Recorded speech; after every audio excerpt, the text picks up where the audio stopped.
Manoatra ny araba tompo-klasy tompoko vavy ho antsika rehetra mpanaraka ny fahitalavitry ny MBS amin'ny ity hariva ity tonga sondrainao atao anatin'ny fotoanany fampalalam-bavao koa dia manasanao ampanajana sy ampitiavana tenako anaraka ny vavao hatramin'ny farany. Vavao avy any Kongo avy hatrany, olona 4 no mbola karohina ao amin'ny commune na Ambolimadinika district ny Kongo vokatry ny fiotsahan'ny trano nandritra ny Rotsakorambe sy ny Takaitra navelan'ilay rivo-doza Alvaro Alina. Mbola tsy misy ny toerana manokana andraisana ireo traboina fa ny Premona no miezaka mifanampy raha ny angom-bavao avy any an-toerana. Manampitrotraka ny aratsindalana miazo ny distrika iny ka mampanasatra ny fahatongavan'ireo fanampiana maro samihafa alefa any an-toerana. Avitra Sondrabe sy mbola afa-tsara. Olona 10 hatramin'ny hariva teo no fantatra fa namonoainy ny alin'ny alahady tao amin'ny distrika ny Ikongo, 5 tao amin'ny commune Ikongo ary 5 tao Ambolimadinika. Trano maro ihany koa no rava araka ny antotanisa voaray ny solombavamboaka ny Madagasikara voavidy tany amin'ny distrika iny. Anton'ity fiotsahan' ity ny fandalovan'ny rivo-doza Alvaro farany teo ny ampin'ny rotsakorona tany an-toerana alina. Ireo mpiray-tanàna no miezaka miara-misalaha amin'ny fampiatranona sy fitadiavana ireo voatsindrany tany hatramin'ny hariva teo izay nanangonana ny vaovao. Amin'ilay commune rurale ilay hoe Ambolimadinika, olona efa mianaka naray trano. Dia notsahana trano dia ny anankiray ihany ny efa azo. Fa le ambiny zany mbola tsy azo, kanefa le fiarahamonina dia miteny fa hoe ao daholo le fianakaviana iray manontolo. Dia ny trano rava moa zany tena be dia be. Ary tsy misy centre d'accueil aloha hatreto fa dia misitrika amin'ny fianakaviana daholo aloha le rava-trano rehetrarehetra amin'izao ary nisany vaovao azoko vao tsy ela teo amin'le fokotany Tsarakanza Sud ao anatin'le commune rurale ny Ambolimadinika fa tokantrano anankiray zay tsy rava dia mampiatrano fianakaviana 5 na 9. Dia mitsetsina ao anatin'le tokantrano tsy rava zany le fianakaviana manontolo. Efa miezaka mampita ny vaovao amin'ireo tompona andraikitra samihafa amin'izao fotoana ny solombavambahoaka any an-toerana, indrindra amin'ny Bureau National misahana ny fitantanana ny loza sy ny tandindondroza na ny BNGRC. Olana tsy mety voava ihany koa ny aratsindalana miazo iny distrika iny ka mampanano sarotra ny fanampiana. Miezaka zany zahay mizara amin'ny BNGRC araka ny fahatongavan'ny tatitra aty aminay. Ary mino koa zahay fa nary zareo koa raha manangona amina loharanom-baovao hafa. Le izy anie sarotra be no andraisana ndraiky sam'le izy no tsy fisiana lalany. Satria raha ho any amin'ny distrika ny Kongo ange amin'izao fotoana zao na mandeha tongotra na mandeha moto. Fa sarotra ho ana fiara ny miditra any no ny faratsy ilay lalany. Dia anisany manasarotra ilay vonjovoina atao daholo zany. Distrika mitokamonina ary mizaka ny tserany ny Ikongo. Efa nitondra takaitra goavana tamin'ny fandalovan'ny rivo-doza Batsaray ny Ikongo. Ny Ainakere ary tonga tamin'ny fivarotan-janaka tamin'ny taona teo aloha.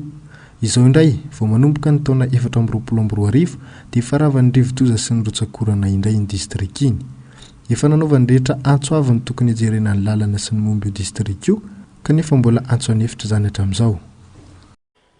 Vavao avy eto Antananarivo renivohitra indray potika an-tanàna tapitra simba ny lalana eto an-drenivohitra amin'izao fotoana izao, mitombo ny fahavoazana amin'izao fotoam-pahavaratra izao, tranga izay mampitaraina sy mampitondra faisana ireo mpampiasa lalana araka ny fanadihadiana nataony Ando Miaratiana sy mbola afa-tsara. Fotaka mandrevo, rano maloto miandrony, misy fotoana aza tena lasa dobo filmanosana ity ampandalana eto an-dranomena ity. Lavaka kely no natomboany ary izao nihitatra izao rehefa tsy nasipanamboarana. Simba tanteraka ny tara. Maro ireo miverin-dalana vao matazana ny lavaka be. Tsy afaka ny fiara kely intsony zany na ireo fiara be mpitatitra aza sahirana vao afaka eto. Ireo tretrany tsy maintsy mandeha ihany araka izany no mizotra amin'ity lalana ity. Ny fiara simba ny volana efa aloha ihany hoy ny mpitatitra. Narivo sanandro ny alohanay ny zao ny lalana ny resort malemy 4 kilometra miala ny Tanavilla moa tsika zao dia ohatr'izao ny lalana ty mamenatra sady mahatonga saina ihany. Patro lasa ohatrany tsy matoky anay ohatrany hoe manimba automobile zay mitondra le automobile nefa zao ny lalana an-tanàn'le automobile. Dia naniasanay raha mety ratsy ny asanay ny automobile simbasimba. Dia na vahoaka raha mety tsy voatatitra satria ny automobile itateran'le vahoaka raha tsy misy simba. ohatr'izay na ny lalana raha zao lasa na ny lalana an-tanan'ny olona le lalan'le tomobile satria lavaka be tsy tsofoka aminy mihitsy de lasa vohitsaka hatramin'ny tongotra olona raha vao varindrina chauffeur sy ny ohatr'izany mandoa assurance zay mandoa ny rehetrarehetra ny tomobile tsy afaka miasa raha va tsy ara-dalàna amin'ny papier vola aloha daholo iny zany ao zao de efa mandoa assurance ndray afaka herinandro de efa vola aloha iny zany nefa lalana jereny ataony ankoatra ny mpitondra fiara lasipatry ny voka-dratsy ateraky ny faratsy ny lalana ihany koa ireo toeram-pisakafoana na manamorona ny arabe indrindra ireo mpiasa sy mpianatra miandro fiara eto amin'ny toeram-piantsonana ity hitarafana ny fiamorany firenena ny toe-javatra tahaka izao hoy ny fanazavana zao zany le tanteraka le hoe Madagasikara tsy maintsy miempotra lalana efa foviana ve io a de tsisy fanamboarana azonareo ny olona mampalahelo mipiasa rehetsarehetsa tara teraka embouteillage be da be mihitsy ny eto aminay raha mitoy io a raha misy orana herinandro indray ao a de vao maika ngamba ny hita tsary ambony ary le izy ka mba mangataka izahay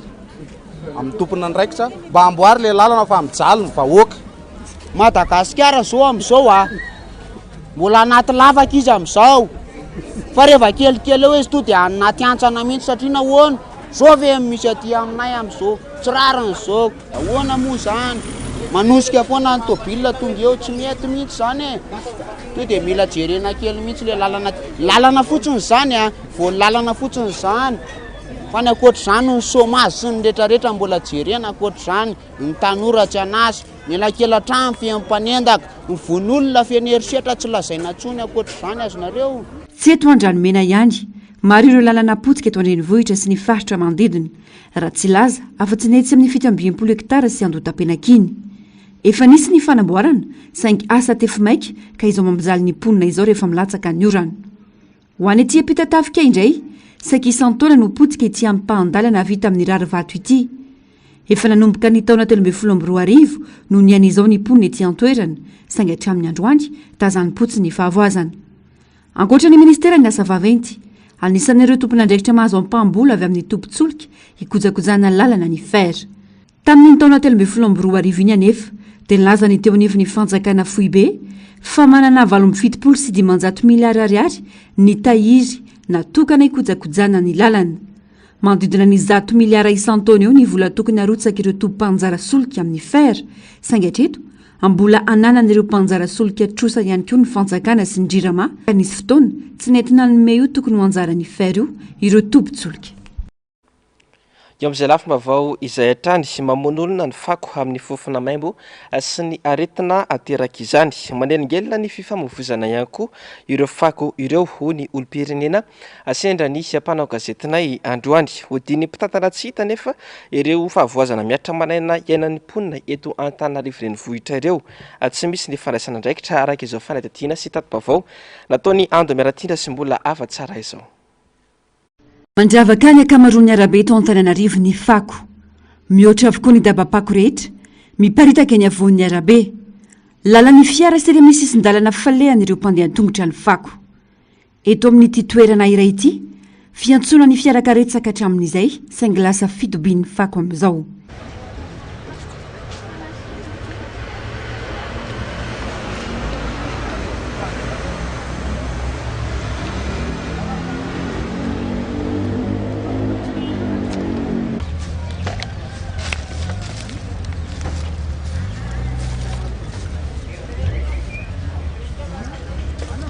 manintsy tadinjy minimikipy manoloana ny fahavoazana miatra manaina iainany mponina Antananarivo ireo tompon'andraikitra eo anivon'ny fiadidiana ny tanàna marobe ireo fitaraina nataon'ny olona saingy mijalona ho antso anefitra izany famonoana ankolaka ny zava-misy ny aretina sy ny fandelangelanana ateraka izany tsy lazainy intsony da ataona kilabao ny fiainam-ponina dia lasa zao mahazo fako eran-tanàna tsisy voaroka variana loatra amin'ny resaka zavatra izy fa nde fiainan'ny mponina tsy jerena eto ny asana dia tsy maintsy miaritsy eto zay io tany somana taxi satria fa tena ato anatin'ny zordiry ty mihitsy le izy dia tsy eo afiry voana zay tsisy naka tsy efa taloha amin'ny propagande reny tsy afaka anjoso sikako miainao anatin'ny loto fa tsika dia afaka anjoso a za ny firenena manjoso any ke mandeha mifahadiovana milamina amin'ny fiainan'ny olona rehetrarehetra zao ve dia tsy hitako tena tsy malaza mihitsy fa tsy mampanjoso atsika aloha zao raha isa tena maimbo ny tanàna e zay ny fitako ary be dia be ny ankizy amin'ity faritra ity zao amin'ity toerana ity fokotany ity dia tena marary tena mamon'olona zay mamon'olona ny zavatra mity amin'izao satria hainao olona no ampiarahana amin'ny ny rivotra iainana zany lasa simba amin'izao hoe tsy tokony hanaovana ndrasondraso ny zavatra mity amin'izao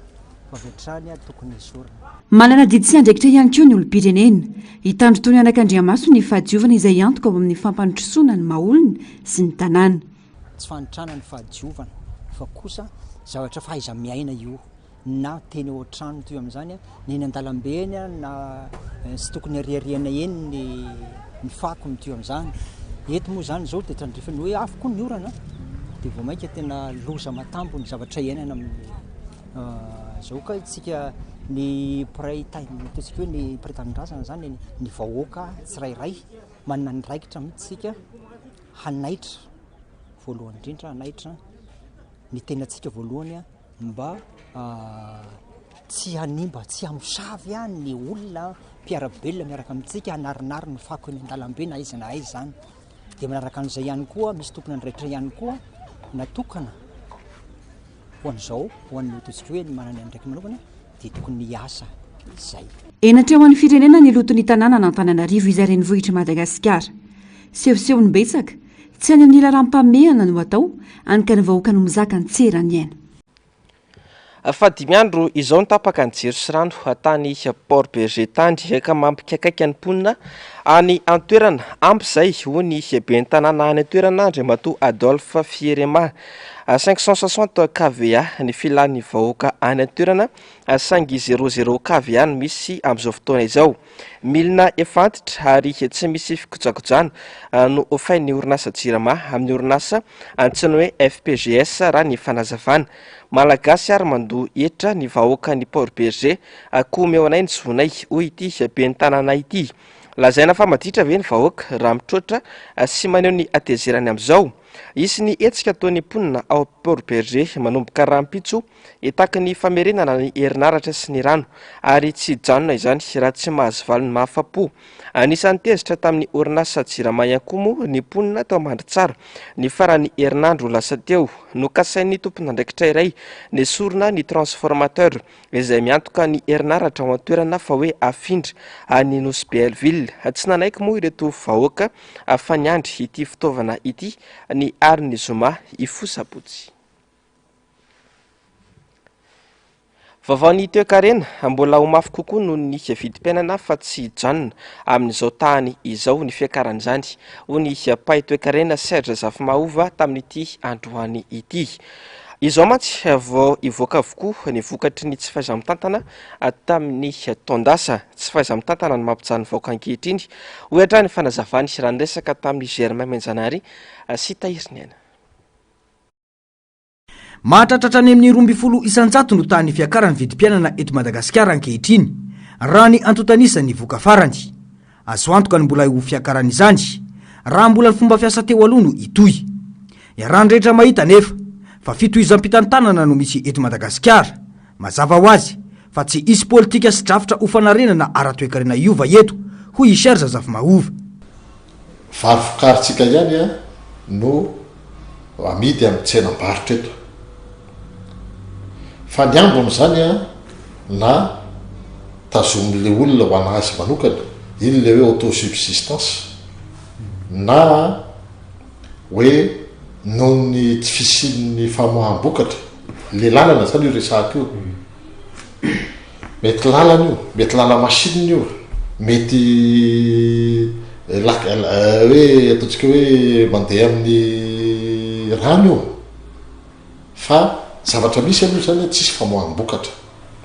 dia lasa lafo be zany le vidim-bokatra dia hitatsika lojika ve amin'io fotoana io ahena ny etran'ny mpanafatra vary ahena satria hoe favorisena zany ny importation tsy tokony mpamokatra malagasy fe no subventionnena raha samy hanao an'izay ihany tsika incohérent le politique atsika dia rehefa avy eo reny zao nisy vary dimapolo conteneur naripotsiny marina fefa elabe izy to fa naripotsiny nefa tia ambadika maty nanoanana ny olona tsy cohérent daholo le politika atsika le hoava Madagasikara mihitsy zany mametra-panontaniana androany hoe ahoana hoe raha olom-baovao manko ny teo a de mbola misy mety mbola lasa eritreritra mbola olom-baovao aloha le reo a fa mbola ahoana kosa ny tonga de lasaina fa hoe tafavoaka izy da tsy tafavoaka fa ry zareo efa totana vadibadika de efa hita koa le fomba fiasa le gouvernemanta de efa fantatra ane zany ny zavatra miandry atsika hoe hosahinana kokoa zany ny fiainam-bahoaka rehefa kelikely eo tsy misy afa-tsy ny famokarana anatiny no afaka anarenana ny ara-toekarena eto amintsika izao ho iatrany ity pahi-toekarena ity ankoatra izay dia ny famoronana asa ho an'ny vahoaka ny zava-misy anefa na ireo very asa nandritra ny fanonganam-panjakana taona 2024 aza tsy voaverina intsony mandrakity androany de satria rehefa exportation brute ny atao ohatra zao hoe arena-kibony tany de manaraka zany tsy ngevaevany ataontsika hoe marché international ndraindray miakatra le production ndraindray midina le izy fa tokony eritreretitsika zany hoe ahoana nafahatsika hoe mba astable azy de astable azy zany a mila zany tsika ataontsika hoe mivarotra letatsika am'izay a asina valeur ajoutée ahoana nisina création d'emploi eto Madagasikara ahoana nisina création de richesse eto Madagasikara zay le lalao tokony ho izy azadino a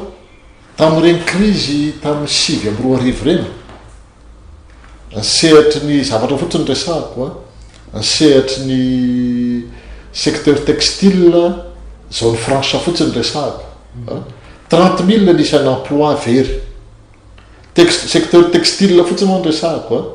zone franche tsika miresaky zao e zay 30 000 emploi zany mbola tsy hitatsika mbola tsy feno engane tsy akatra eotra le 12 isan-jato zay le taux d'inflation na hoe ny satria zao le olana raha le taux d'inflation zany a na ny fisontotry ny vidim-piainana zany miakatra be loatra de mety atahorana ihany zany ny ataontsika hoe ny fiainam-pirenena amin'ny akapobeany satria vao maiky tompo koa zany a ny salanisan'ny fahantrana zany le eto Madagasikara zay fa ambony be le atsika mirehareha ny fanjakana fa niakatra 400 ny arikarena fahobe tsara ny manamarika hoy ity pahi-toekarena ity fa hatrany amin'ny 700 ny arikarena fahobe vao azo lazaina ho manana fahefa-mividy ny olona iray tsara ny manamarika fa efa tafakatra 800 ny arikarena fahobe tamin'ny taona 2024 de amin'ny lafim-baovany politika indray nanantanteraka fivirina fanomanana ny fidirana politika ny teo anivon'ny RMDM tamin'ity androany ity no mafisin'ny filoalefitra avy amin'ny faritany Toliara fa tsy mbola miova amin'ny fototra nitsanganany sy ny jirony teto Madagasikara ity vovonana ity ia mafy kosa ny fandraisana andraikitra sy antanana no avy ny firenena raha ny fanazavany Germain Menjanary sy Tahirinena asakasaka izay mbola manantena fa izahay efatra ny amboalohany no efa tsy manana fanantenana amin'ny fampandrosoan'ny Madagasikara izany hoy ny teo anivon'ny RMDM malona ny fitondrana izay niorina tamin'ny amboletra nampian'ny fitazomana ny Prime Ministre efa hita fomba fiasa teo aloha nambaran'ny Pasteur Edouard Tsarame fa asakasaka izay olom-pirenena sy ny mpanao politika mbola tsy tonga saina fa mikatsaka tombotsoa manokana ny fitondrana misy eto hoy ny fanazavany zahay tsy misy zavatra antenainay amin'ity fitondram-panjakana ity ary mivavaka izahay ho an'izay manantena mba tsy ho diso fanantena na averiko zay fomba fiteniko zay mivavaka ho an'izay manantena mba tsy ho diso fanantenana vao mipetraka ny Premier Ministre efa betsaka sady no diso fanantenana handeha ho aiza reny olo diso fanantenana reny ary anao ina reny olo diso fanantenana reny vao manomboka ny taona mbola janvier tsika izao de fa be deabe ny diso fanantenana satria tsy matoky anareo izany intsony raha Joelina filohan'ny Repoblika Malagasy na anoana azy tahaky ny ahoana ianareo na isolelaky tahaky ny ahoana ianareo tsy matoky anareo izy fa io nitokisany hadalana ny anareo raha mbola mijanona sy manoana dia hadalana zay na mbola misy fanantenana zavatra hafa aza mino fanantenana tsony efa io izy ametraka mambrany gouvernemanta dia hitantsika eo hitantsika eo ny mambrany gouvernemanta fa mbola ireo ihany koa no hipetraka eo izany namohana décret ireo efa nametra-pialana nareo fa namohana décret nitazona azy eo dika zay ireo ihany no hiverina eo tsay kristian ina ny résultat navoaka ny tsay kristian ho an'ny Madagasikara ino politika ina ny résultat social ina ny résultat toekarena ina ny résultat izany apetraky ny andro rajo ely eo dia nareo mitehaka sy mandromboa zany nefa nareo mieritreritra fa hoe Madagasikara tsy maintsy mandroso maizina amiko ny tableau de bord tsy chiffre mihitsy hitako ao anatin'ny tableau de bord menamena ny soratra ao raha mitémoin menamena io tahaky ny ahoana mirehitra menamena ny aizany sosialy mirehitra menamena ny toekarena mirehitra menamena ny politika nefa tsika tsy maintsy mandroso makaiza manao ino mbola tsay kristian ny eo nampihitsoka n'le firenena any amin'ny farany zay fantrana dia miainga avy farafatrana fa tsika dia tokany amin'ny fandrosoana amin'ny alalan'ino tsy azontsika avela ho toy izao i Madagasikara ho iatrany ny nambarany ia mafy ny fanoherana manomboka izao ary isy ny famondronan-kery izay ho atao mba anavotana ny firenena hoy ny fanazavany izay dia ho avy aza mieritreritra fa zay efa nanohatra ary mbola anohatra raha ohatra ka volume 1 ny fanoherana ataony RMDM tamin'izay hita volume 2 ny RMDM zany hoe hitombo kokoa zany ny mety no efa traiky efa koa efa misy no entina manatanteraka nyzany fanoherana zany hiatriana anty satria zavatra maro no zavatra tsy zaka eto amin'ity firenena ity indrindra fa hamerenana an'izany hoe vazaha hitondra ty firenena ity dia jadona no ampiasaina eto tsy anaiky an'izany zay ka hoy izy ianao hoe hidina an-dalambe tsy azo isalasalana izany satria aleo miaina amin'ny ay maitso toy zay miaina maitso ahitra tsy ho zakany gasy zany fa izao ny vahoaka malagasy resy lahatra na kely na lehibe na tanàn-dehibe na ambanivohatra samy miara-manaiky fa Madagasikara tsy omena vahiny samy manaiky an'izany rehetra nanatanteraka fivoriana ho fanomanana ny fisokafana ara-politika moa ny teo anivon'ny RMDM androany ka nitondran'izy ireo faneho-kevitra momba ny raharam-pirenena sy ny mbola antom-pijoroa ny RMDM eto amin'ny firenena fa tsy misy fanantenana intsony ny amin'ireo nosy manodidina hoy kosa ny antoko politika vamia androany raha ny fitondrana ankehitrindry no andrasana ny olo-pirenena tsiraray no mela mijoro miaro ny tanindrazana araka ny tatim-pavaon'ny Germain Menjanahary sy Tahirinena sarotra ny inona fa mbola ho azon'ny Madagasikara ireo nosy manodidina ireo raha mbola ny fitondrana rajoela no eo amin'ny fitondrana fampandrina adrisa no ilazan'ny fanjakana ny fitakiana ny fiverenan'ireo hoy ny filoha nasionaly ny antoko vami na ny vahoaka amiray tsy tonga ho azy ny fahanginana ny seho taorian'ny fionana teo amin'ny filoha frantsay sy Rajoelina ny taona 2024 hoy hatrany ity mpanao politika ity ny mahagaga aza dia isika malagasy indray no lasa nangataka fiaraha-mitantana ireo nosy ireo taty aoriana misy dikanizy matotsy nampidirina tsy nahazo tapis rouge au Champs-Élysées misy dikanizy matotsy nahazo ny salle fandraisam-bahiny atao amin'ny Champs-Élysées dikan'izany nisy resaka efa nataon'izy voalary momba ny Îles-et-Parses sahaky eo le Macron efa teniko teto indray mandeha zay saha misy le Macron no niteny hoe ici c'est la France matsy ataon'ny île glorieuse ary zay zavatra fady mihitsy no miteny zany za tsy hiteny zany mihitsy akory raha ndeha hiakatra any amin'ny Champs-Élysées na hoe ade Reptourefel hiteny an'le hoe ici c'est Madagascar menatra tsy samy teny zany satria tsy analy izy fa laingy zany fa no tolorana no menanao io toeran'io io tany io matoa ianao samy teny ianao ary izy tena tsy tahotra tsenatra mitsy ange le Macron no teny hoe ici c'est la France dikan'izany nomena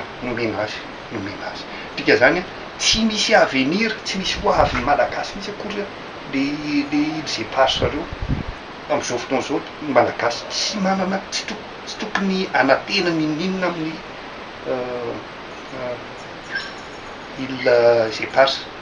jere tsara efa l'ile zay pasy zany ingeo a 12 000 kilometre mialan'ny la France zany ary eritrereto tsara fa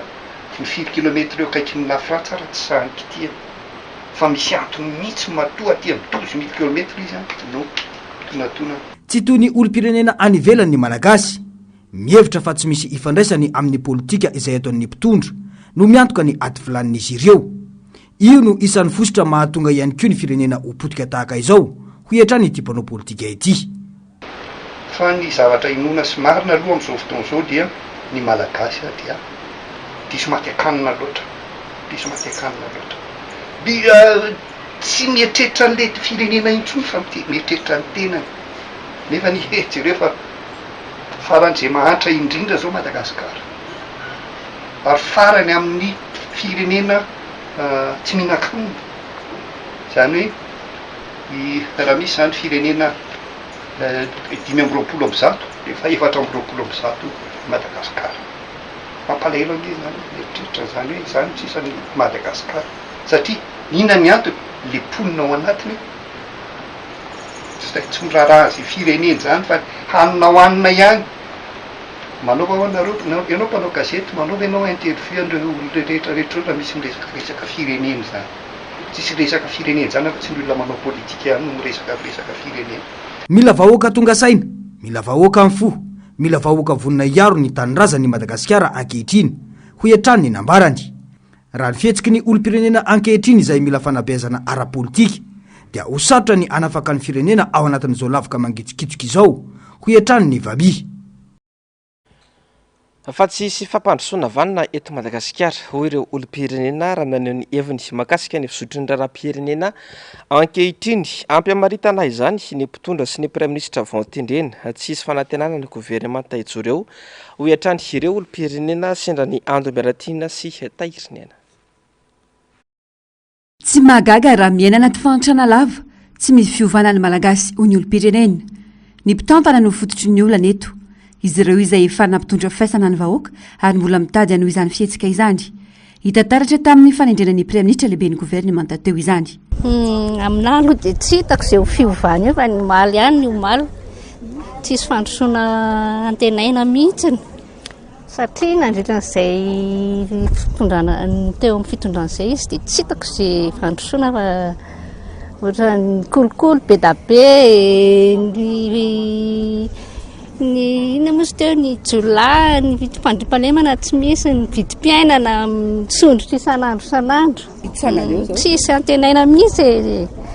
raha ny azo atao ngamba dia mitsoka lavitra be mihitsy ny azo atao fa zany hoe tsy afaka makaiza eto amin'nositsika tsy mamely tsy mamely mihitsy tsy manininina zany dia efa tsoroka any tsy mahay mijaly ny vahoaka taitra ihany ny tena satria tena mahatsiaro tena hoe mijaly ihany le vahoaka mijaly zany le vahoaka le fitondrana zany efa tsy mamely efa nisy ny fangalaram-bato sy ny rehetrarehetra misy ny fanabatambazana ny vahoaka zay tsy ohatrany hoe tsy ampisaina sa hoe ahoana tsy haiko zany ny filazana anazy dia eo amin'le lafin'le hoe gouvernement taty indray zany taitra ihany kokoa ny tena satria le praiminisitra voatendry amin'izao zany efa praiminisitra teo aloha efa tena hita hoe tsy namely tena tsy nisy zavabita tena hoe betsaka ny resaka kolokolo sy ny zavatra tsy ny lamina rehetrarehetra nefa dia mbola nataon'le fitondram-pandrakana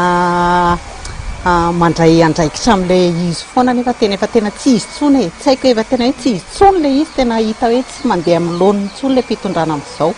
aloha tena manamafy le eo amin'le fiatraikany satria eo amin'le zavatra rehetrarehetra zay misy fiainana misy rehetra zany dia tsy lahara-pahamehana daholo ny zavatra rehetrarehetra fa raha eo amin'ny araka ny sosialy sy ny fahasalamana ny resaka fampianarana zany moa zany dia tena hoe ambany dia ambany mihitsy kanefa n'izany zao voalohan-daharana tokony atao fa raha hoe resaka fitondrana sy ny firenena sy le mpitondra isan-karazany eo ao zany tsy misy fanantenana mihitsy raha tsy ianao mihitsy ny manana fiezahana amin'ny fiainana mila mandray andraikitra zany ny tsirairay amin'ny maha-olom-pirenenanao satria firenentsika rehetrarehetra manko ty dia raha ohatra zany ka hoe te hanana firenena mandroso dia zay mila tsirairay mihitsy dia mifanampy. Manahy ny olom-pirenena fa ho mafimafy no teo aloha ny zava-misy anana toato tsisy fahagagana iseho goavana ny teo ihany teo araka ny fomba fiteny. Ho sarotra ny fampandehanan-draharaha eto amintsika amin'ity fotoam-pitondrana faharoa ny Andry Rajoelina ity emotra ireo mpamatsy vola mahazatra satria dia tsy tanteraka ny fampiresana nangatan'izy ireo mialoha sy nandritra ny fifidianana atahorana araka izany ny famoahana ireo harem-pirenena any antsemana ny filana eto amin'ny firenena araka ny fanadidina nataony avitra Sondrambe sy mbola hafa tsara. Nazava ny fanambarana toy vakana nataon'ireo mpiara-mombona antoka amintsika fa mila fifampidiniana sy fifanatona ny mpanao politika ny andravonina ny toe-daram-pirenena. Miamenjana izany ankehitriny na teo aza ny fijoroan'ny maro anisana nohitra ny fifidianana no tanterahana tao anatin'ny amiana ihany izany ny 9 Novambra lasa teo.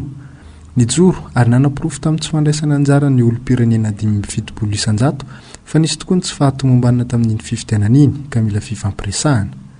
Nisy fiantraikany mafy eo amin'ny fahafahana mahazo toky amin'ireo mpamatsy vola nefa izany ka hiteraka krizy vaovao indray eto amin'ny firenena. Io vola eritreretintsika io izay hoe ampandrosoana ny firenena malagasy dia tsy azo anio isika satria tsy tonga amin'ilay fampiresahana. Ny vola amin'ny mpamatsy vola tsy ho ariana eto Madagasikara amin'izao situation politika misy zao. Midika izany. Fa isy ny inflation ngeda be mahazo ny firenena sy meritraika amin'ny vatana amin'ny vahoaka malagasy ny fiakaran'ny vidin-javatra, ny vidim-piainana ray manontolo dia hiteraka crise sociale zay. Izay ilay resahako foana izay natetika hoe tantara tsy mba fanadino satria ny fifidianana izay natao teto tsy mba amina tenerana no atao. Roa ihany ny lalam-bola ahafahan'ny fitondrana mampiodana ny raharaham-panjakana izay mbola namafy ny fihitahan'ny mpiara-miombona antoka sy ny fampitriana ny firenena. Ny fijerevana azy io raha ny géopolitika misy amin'izao fotoana izao io adiny Ukraine sy ny adiny Russie io zany. Isika konko misy fiaraha-miasa amin'ny Russia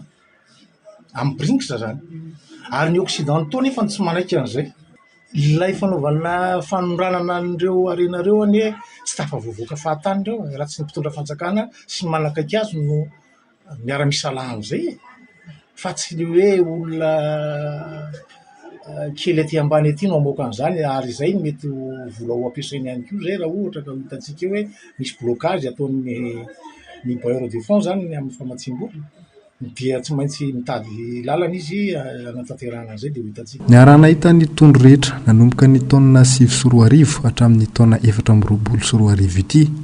midina ny fari-piainan'ny malagasy manjaka ny tsy fanarahan-dalàna sy ny fanaovana tantely afadrakotra ny harem-pirenena. Izany rehetra zany dia ho tombontsoan'olombitsy fa tsy ho an'ny vahoaka 20 tapitrisa. Tsy manatsafidy noho izany ny fitondram-panjakana raha tsy miroso amin'izay fifampitonian'ny mpanao politika izay hanavotana aingana ny firenena.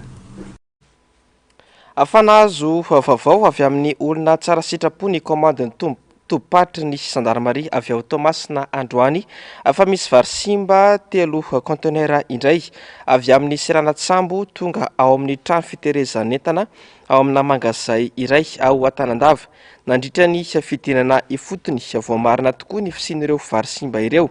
Araka ny fanampim-bavao dia nokasaina ho diovina atony tany Mahajanga ihany koa ireto vary ireto. Aloza amin'ny tatao ho an'ny fahasalamam-bahoaka izany ka voatery nigazana ireo vary simba ireo mandra-piandry ny didy andorana azy ireo. Misokatra ihany koa moa ny fanadidina sy ny famitorana mahakasika ity rara ity.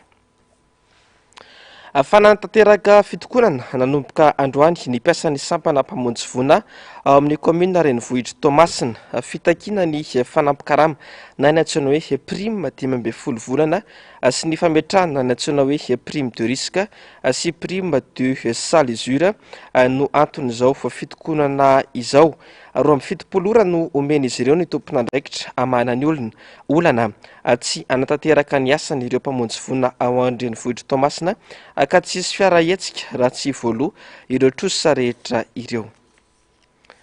Amaranantsika ny vaovao amin'ity androany ity ny vaovao maresaka iraisam-pirenena. Ampanao gazety palestiniana roa no indray namony ainy omaly tany Rafa afatra atsimony bande de Gaza no ny zera-bomba nataony miaramila israeliana ka nahazo ny fiaran'izy ireo teo ampanatanterahana ny asany fanadihadiana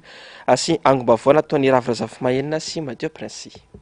Panao gazety freelance Hamza Al-Dadou sy Mustafa Touraya teratany palestiniana niarana tanteraka fanadihadiana izy roa lahy ireto tao amin'ny bande de Gaza no sendra ny zera-bomba ny miaramila israeliana tany Rafa raha izy ireo teo ampanatanterahana ny asa Antony Mahazatra mateo izy roa lahy ary nisy panao gazety hafa koa naratra mafy tao amin'ny fahitalavitra Al Jazeera moa no nahafantarana ny Hamza Al-Dadou izay miasa ihany koa ny AFP sy ny fahitalavitra Qatari pakasary koa sy Mustafa Touraya tsy ahivina fa anisan'ireo mpanao gazety sy natahotra ny ainy ary efa nilaza ny asa ao Gaza hatramin'ny farany Hamza Al-Dadou ity farany izay namony vadiny ny zanany Mianada sy ny zafikely iray no nizera-bomba nataony Israel ihany koa ny volana Oktobra raha izy niasa tany amina toeran-kafa nanao fampitana mivantana tamin'ny fahitalavitra ny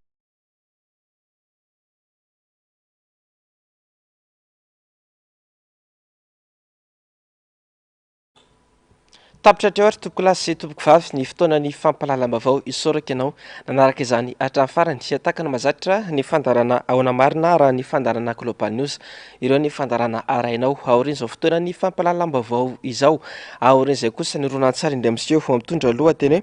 Bangkok adrenaline mametraka ny veloma mandrapitafa ho amin'ny rapitsondray tompoko lasy sy tompoko vavy.